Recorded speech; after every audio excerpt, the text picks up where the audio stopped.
It's been a hell of a 2022. COVID, volcanic eruptions. The Kingdom of Tonga got wiped off the map. Oh, I don't know if you care about that. No. I will save it for a future episode. But what we're facing down now as a civilization is a war in Europe. Almost a week and a half now that there's been a war being fought between Russia and Ukraine. Russia invaded Ukraine. Ukraine is resisting Russia. Nivon, why did Russia invade Ukraine? Russia had so many fears about this potential NATO expansion, having Ukraine become a part of NATO. But there was also additional reasons, the autonomous regions in Ukraine and the claims of genocide against those people and the mistreatment, etc. I'm sure Putin had many reasons. We don't know those reasons. We don't know what Putin thinks, and we're not going to tell you. But this is something that is greatly impacting everybody, not just in Western Europe, but also throughout the world. There was fighting later last week around a nuclear power station. Everybody kind of held their breath around that one because with heavier... How do you know that wasn't fake news? That could have been fake news. And that's actually a great point, is that in parallel to this very real kinetic military conflict, we're also seeing a huge information war unfold. And it's hard to keep track of what narratives are accurately representing what's on the ground. Something as, I'd say, important as understanding casualty statistics becomes almost impossible in this kind of conflict, because each side is either over-reporting or under-reporting, and really it kind of leaves everybody with spinning heads and no certainty as to what's going on. But it's a messed up conflict, and what we're going to try to talk about today is suss out maybe some of the reasoning that has been given to justify such a horrible invasion. And a huge crux of Western and Russian relations from a security standpoint have been colored by this claim that Russia makes that they see NATO expansion as a threat, and that the continued expansion of NATO and the potential entry of NATO into Ukraine is a red line that cannot be crossed. And it seems that this has spurned military action finally. But the notion of NATO expansion is something that NATO itself sees as a totally non-threatening thing. That's something that all countries are able to participate in if they want. NATO claims they have an open door policy, and it's not really up to NATO to decide if a country should or should not enter.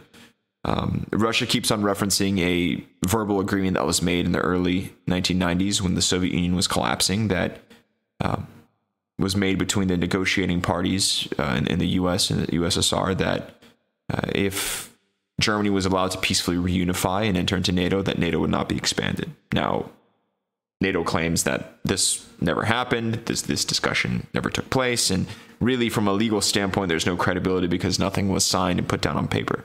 But this is clearly a belief that the Russian government has. This is an assurance they felt they were given, and they largely see the continued growth of the military alliance as something that is becoming more and more threatening, especially as they point to things like the NATO air campaign over Yugoslavia in 1999, NATO's enforcement of a no-fly zone in Libya.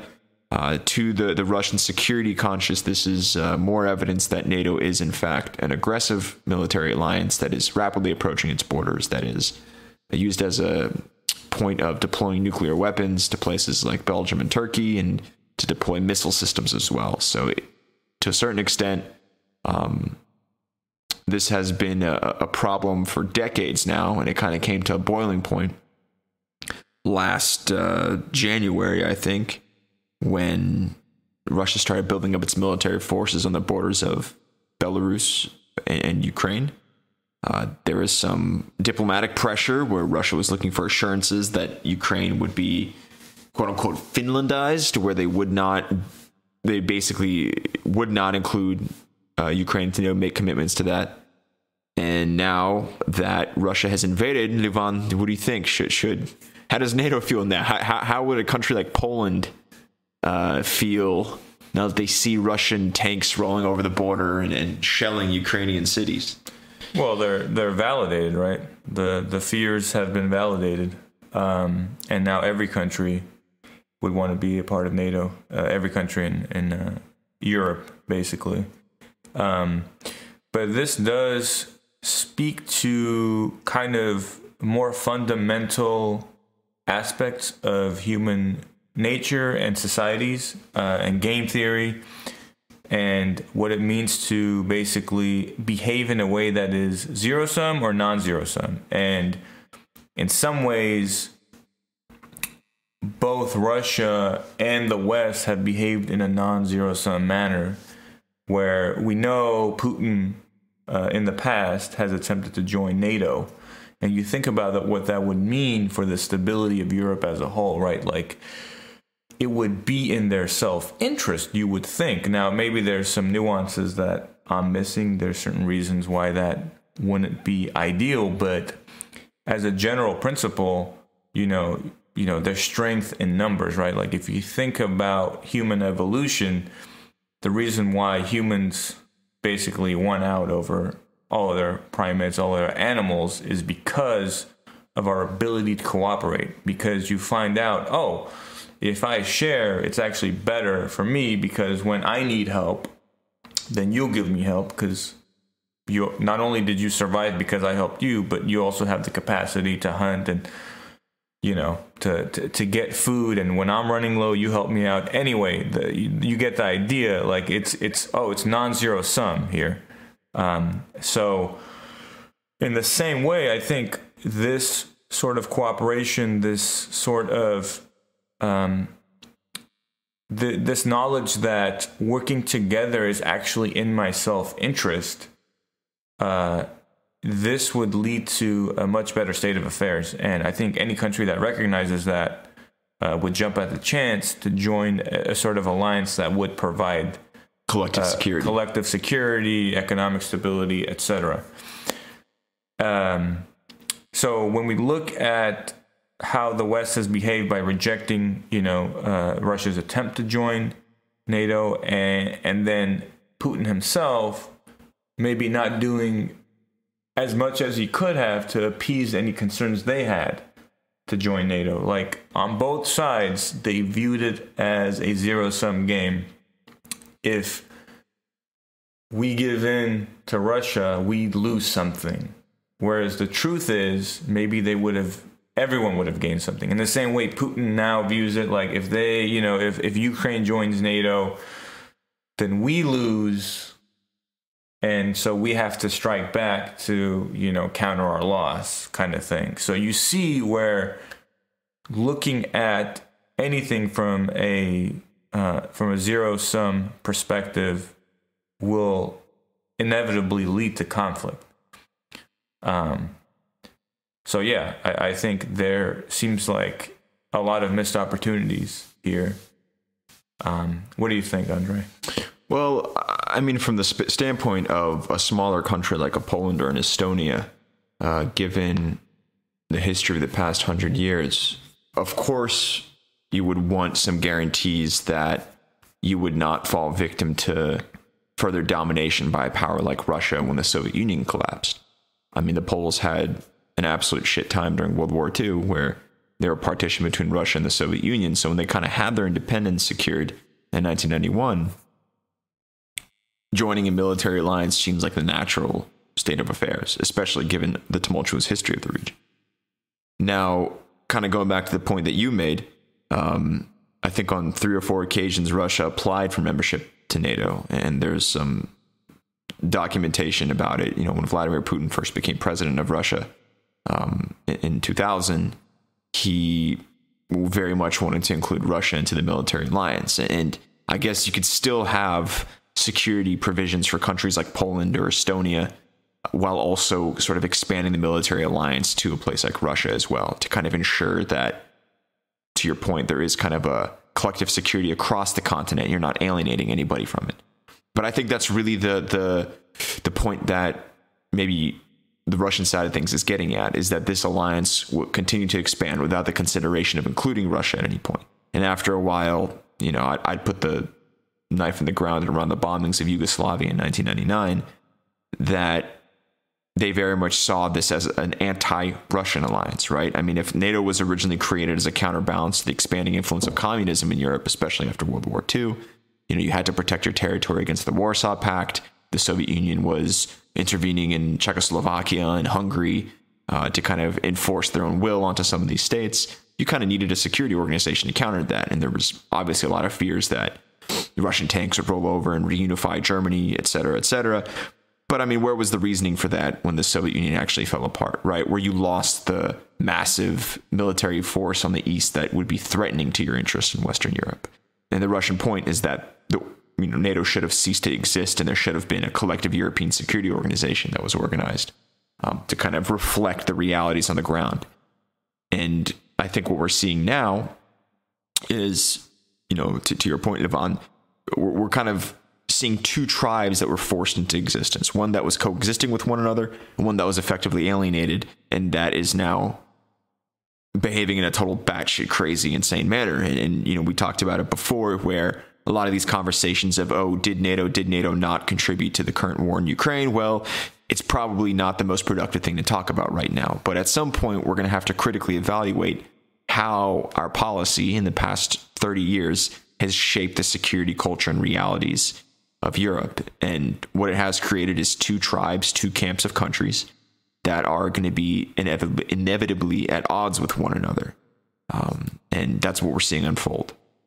So it remains to be seen, you know, what sorts of alternatives do we have? Could we create a collective security framework that would also involve Russia, that would also sort of bring stability and, you know, economic growth throughout the entire continent? Maybe that's the only way out, but it seems that with the current steps that have been taken, some of these wounds are going to be too deep, and that the fabric of European security is kind of forever altered. Well, you know, it's not just the fabric of European security; it's the fabric of the entire political climate in the world, right? The world climate here, because I mean, you think about how powerful the West is, and what it would have meant to have Russia be a part of them, as opposed to now be essentially a rogue state, and what that does to the dynamics of, you know, the West versus China and the alliances that China has, and this battle between maybe the West and the rest of the world. Really, what could have been, you know, maybe a one world government. Maybe we were going down that path because, you know, you think about the reduction in major conflicts since World War II. Right. We were heading down a certain path, and this might be a turning point where, instead of heading down the path of a one world government, and maybe, you know, not everyone was going to obviously think that's a utopia. There's obviously downsides to everything, but we were potentially going down this one world government utopia road, and now we might be going down a road that is closer to a World War III, or a world that is more disjointed, a world where major conflicts are more likely, right? Where global trade is reduced significantly. I mean, it's a major shift, really, and it's really, there's going to be untold second, third, fourth order consequences to what's going on now. It is interesting to think about, you know, having a one world government. Like, what would have happened if Russia joined NATO? Like, what does that do to a nation like China, mm-hmm. or India? And then what would happen if, you know, you start to have more countries join, not necessarily NATO, not necessarily political, a military alliance, but a general kind of political or economic alliance, or something like that. Although all those things are kind of tied together. So, mm-hmm, mm-hmm. what will that mean? I mean, can you envision that? Can you envision a scenario where it's like, most of, I don't know. I know China has a lot of activity in Africa, right? Could you envision a world where, had Russia joined, some other countries in the Middle East joined, maybe some Asian countries, maybe India joined, not necessarily NATO at this point, maybe it's called something else, but let's just call it NATO for the sake of this argument. Would it be NATO versus, China and Africa and Taiwan? Well, you're getting at an interesting point is that, if NATO is a military alliance. That's kind of the basic purpose of its structure. But, every military alliance needs a reason to exist. So even if you did have Russia included into NATO, let's say after the collapse of the Soviet Union, you still would have had to have a reason for the military alliance to function, right? And then you're going to have to, I actually think that had Russia joined NATO, we probably would have seen accelerated conflict with China, because what other threat could NATO sort of use as a reference point to justify its existence? I mean, really, what is the purpose of military alliances, right? It's to secure yourself, right? But to secure yourself, you have to secure yourself against something. And I guess the ultimate argument is, do you need a military? I mean, now, obviously, like as we said, with this invasion of Ukraine, like all arguments are out the window. Clearly, this is a highly militarized, highly volatile region that is going to have ensured security for the various states that don't want to be locked into a state of war. But in the past, what was the purpose of the military alliance anyways, right? Why could we not have demilitarized Europe, so to speak? Move the military bases out and kind of focused on other things. And I think as long as you have military alliances, even if you have India, Pakistan, everybody joining, eventually you're going to fall into a point where you're going to have to engage in conflict, or else you don't need the alliance to exist. So I guess my question to you, you mentioned World War III. I mean, how do you see things going? Do you feel like we're going to be escalating? Do you feel like this is going to be contained to Ukraine? Is there going to be a chance that the United States is going to be involved? What's your take on things? Man, I mean, it's when you're dealing with someone like Putin, who seems to be off the rails, because what he's already done, right? Like this whole invasion of Ukraine, and now these sanctions that are placed upon Russia. I mean, them becoming a social pariah, like Russia becoming a social pariah, or a political pariah, whatever you want to call it. That already, for decades to come, has obviously, it will obviously impact Russia. It's such a sad state of affairs when you think about it. Like one man's decision, has such an impact. I think because he's unpredictable, because him doing this, it seems to me like it was really obvious. There's no real exit plan here that produces a positive result for Russia. Right. So the fact that he got into this is already suggests that he is willing to make bad decisions or unable to see the gravity of the downsides to these decisions. That makes it more likely that he would be open to using nuclear weapons if things got bad enough for Russia, if he felt embarrassed enough, if things weren't progressing as he intended, if there was additional sanctions, the Russian economy just continued to spiral out of control, to see more protests in Russia, anti-war protests. This could drive somebody, looking at this from a psychological standpoint, this could certainly drive someone as close as you would fear to using nuclear weapons. I don't want to say he would still use it in that circumstance, but it's a bit too close to comfort when you start to factor in, okay, the political situation of Russia, the psychological state of someone like Putin, given his background, given his history, given his aspirations for Russia, And then given the current situation. Right. And then knowing like how badly he's miscalculated things, right? I hope, obviously, that doesn't transpire, the use of nuclear weapons. I think unless nukes are used, I don't think there's going to be a World War III. So the only scenario in which a global war breaks out is if nuclear weapons are deployed. Right. So because I don't think Russia militarily has I don't think there's the political capital or the military capital to do any more than what they're doing. Yeah, I mean, I think that's definitely something that one of the unexpected observations that everybody's taking on as this war goes on is that there's clearly something going on with the Russian military. And we saw them intervene in Georgia, and it was kind of a train wreck, but that was before a lot of the military reforms were put in place starting in 2011. And, we saw Russia deploy to Syria in a limited capacity, and it seemed like they had more of a modernized fighting force at that point. But what's happening in Ukraine is just absolutely complete operational breakdowns, no coordination between military units. I mean, it really does seem like maybe there's been a level of overestimating their capabilities to a certain extent, which maybe that's this 5D chess they're playing, right? Where they're making everybody think that they're not, having their shit together and whatnot.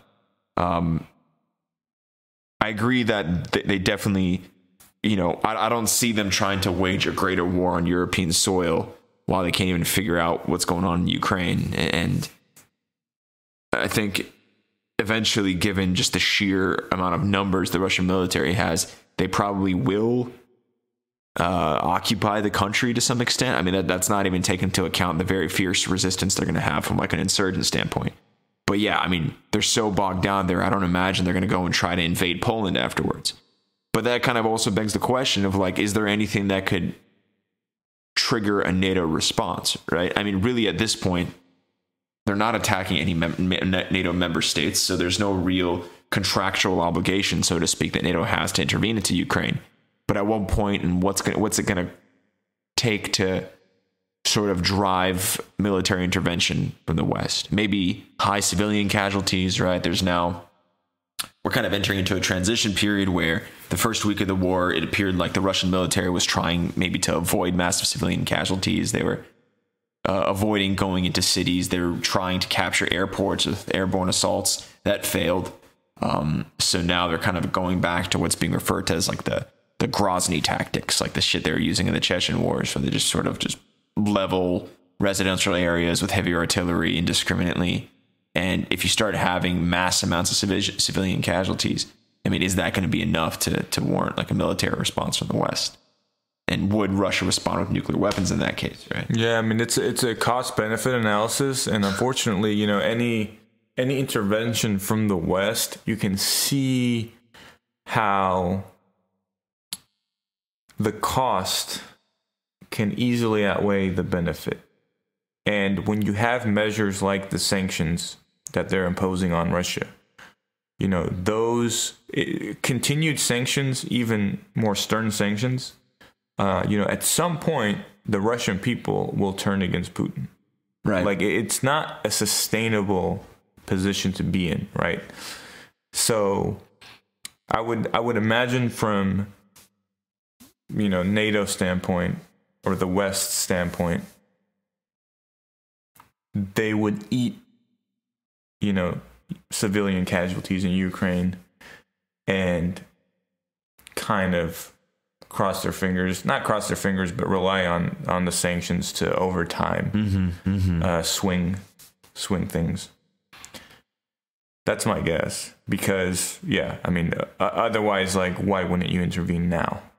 I mean, it's already at if that's your metric, I mean, I don't know. I think that they're already invading the entirety of Ukraine. Yeah. I mean, yeah. There's already civilian casualties. Right. Yeah, if we haven't seen an intervention now, I don't know. Without escalation times 3, I don't suspect there's going to be any involvement in NATO. But there's some really interesting commentary coming of that, because NATO membership has clearly been dangled to Ukraine, right? Or else Russia wouldn't be so pissed off. Clearly there was some indication that, okay, maybe there's a pathway for Ukraine to join. But in many ways, it kind of just makes the situation so much worse, because if NATO was posturing to eventually admit Ukraine, but then when actual conflict comes, they're not willing to stand up to Russia or to actually face Russia down and call their bluff, and kind of leaves Ukraine to their own devices, which, I mean, has to be noted, Ukraine's absolutely, like, nobody expected this kind of resistance, right? I mean, that they're demonstrating a level of military finesse that, I mean, is remarkable and commendable. But if NATO was never going to admit Ukraine, and if NATO was never willing to go to war over Ukraine, then why weren't they more willing to engage Russia diplomatically and maybe secure a formalized neutral status and kind of move forward with things? So if there's never any intention to have NATO forces dying on behalf of Ukraine, then what was the point of all of this, right? And that's where I think Ukraine's been put in a very unfair position, because honestly, at this point, like, either admit them into NATO and, back them up and kind of fight back and put the might of the European military behind it, or start negotiating, because, I mean, this is just going to result in more civilian deaths, more, damage to Ukrainian infrastructure, more destabilization of Ukraine. Like, Ukraine shouldn't have to fight Russia on behalf of Western Europe. It's an unjust and an unfair position to put a country into. So it's kind of a cruel arrangement. I don't envy Zelensky's position at all. I think he's definitely proving to be a remarkable leader, and I've always been a big fan of his. But he's simultaneously dealing with an aggressive invader, but also with a military bloc that's kind of pussyfooting, I guess is the best way to sort of. Exactly. And, I've always been more skeptical of NATO expansion, but honestly, at this point, it's like, what are you waiting for? Like, what is the purpose of your organization? And if you were never going to include Ukraine, then why were you ever making those suggestions to begin with? No, those are fair points. Right. It seems like someone fucked up. Someone somewhere dropped the ball. And I will say that very... First and foremost, the fuck up is on Russia's side. Like, the idiotic nature of this invasion, the complete strategic miscalculation. There was never any benefit. The lack of an end game. What is your plan here, man? Are you gonna topple, Zelensky? You're gonna install a puppet regime? Like, are you prepared to, like, keep on dying to maintain that puppet regime in place? Like, this is clearly a blunder. It's probably the stupidest fucking war that's been fought in the past 20 years. But dumber than Iraq. Iraq was dumb in, like, a uniquely American way. Iraq was a crime, but there's something especially tragic about this because of the ties that I'm not going to use the phrase of Ukraine and Russians are brothers, because clearly those ties have been severed by this war, and I'm never going to lay any claim to that. But undoubtedly Ukrainians and Russians have they have historical connections. There are families that are part Ukrainian, part Russian. Some people have Ukrainian spouses. People, travel between the two countries all the time. But the tragic aspect of this war is all of that is now decimated. You have bathed all of that in blood, and you can't do anything about that. And, it's a civilizational thing at this point. And Iraq was fucked up and messed up. And I'm a firm believer that, Bush, Cheney, Powell's dead now. But Rumsfeld is dead too, Jesus. All right, well, we're running out of people to put on trial. But this is different. And this is more, I think, a betrayal of historic ties and a betrayal of cultural bonds that is absolutely unforgivable from Russia. Yeah, it is. It's a complete tragedy, really. And on a final note, it is nice to see so much pushback from social media. Everyone's been criticizing social media as of late because of the polarization, because of just all the issues, just the wrong incentives that these social media companies have. But, if it can create an outcry, an outrage against war, and we can stop this hideous phenomenon in human cultures from occurring, then that's a huge, huge positive of social media. Yeah. So there is a bright side, maybe. to this? Maybe, China seeing the reaction to the Russian invasion of Ukraine, what's going to be their stance now on Taiwan? Mm-hmm. How does that, just seeing the global reaction to this, I think, and a lot of it due to the internet, due to social media, I mean, that also has some interesting implications moving forward. That's right. Yeah, well, more to discuss next time. We'll keep watching it. Yeah. Take care. Goodbye. Adios. До свидания.